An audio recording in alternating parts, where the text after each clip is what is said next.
یہ ایک بے حد پر اثر اور ایمان تازہ کر دینے والا واقعہ ہے جو خلیفہ ہارون رشید کے بیٹے کے بارے میں ہے۔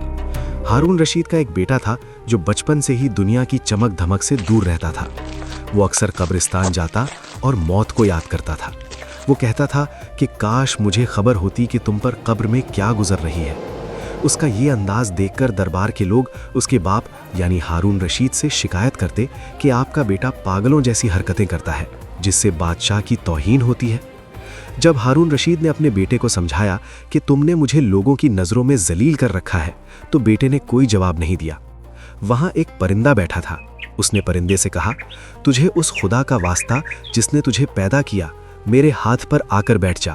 وہ پرندہ فوراً اس کے ہاتھ پر آ گیا۔ پھر اس نے کہا، اب اپنی جگہ چلا جا، تو وہ چلا گیا۔ بیٹے نے اپنے باپ سے کہا، ابا جان، اصل میں آپ کی دنیا کی محبت نے مجھے رسوا کر رکھا ہے۔ اس کے بعد وہ سب چھوڑ کر بصرہ چلا گیا۔ وہ لڑکا بصرہ گیا اور وہاں مزدوری کرنے لگا۔ اس کا اصول تھا کہ وہ ہفتے میں صرف ایک دن یعنی شنبہ سیٹرڈے مزدوری کرتا اور باقی دن عبادت کرتا۔ ابو عامر بصری رحمت اللہ علیہ کو اپنی دیوار بنوانی تھی۔ انہوں نے اس لڑکے کو دیکھا جو قرآن پڑھ رہا تھا۔ لڑکے نے شرط رکھی کہ مزدوری تبھی کرے گا جب اسے نماز کے وقت چھٹی ملے گی۔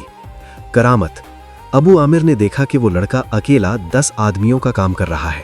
جب وہ گارا یعنی مٹی دیوار پر ڈالتا تو پتھر اپنے آپ ایک دوسرے سے جڑتے چلے جاتے۔ ایک دن ابو عامر نے دیکھا کہ وہ لڑکا بیمار ہے اور ایک ویران جنگل میں پڑا ہے۔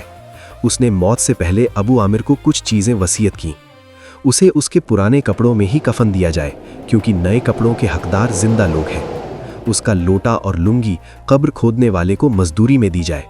اس کا قرآن اور انگوٹھی خلیفہ ہارون رشید تک پہنچائی جائے اور انہیں سندیشہ دیا جائے کہ ایک پردیسی لڑکے کی یہ امانت ہے اور دیکھیے کہیں غفلت میں موت نہ آ جائے۔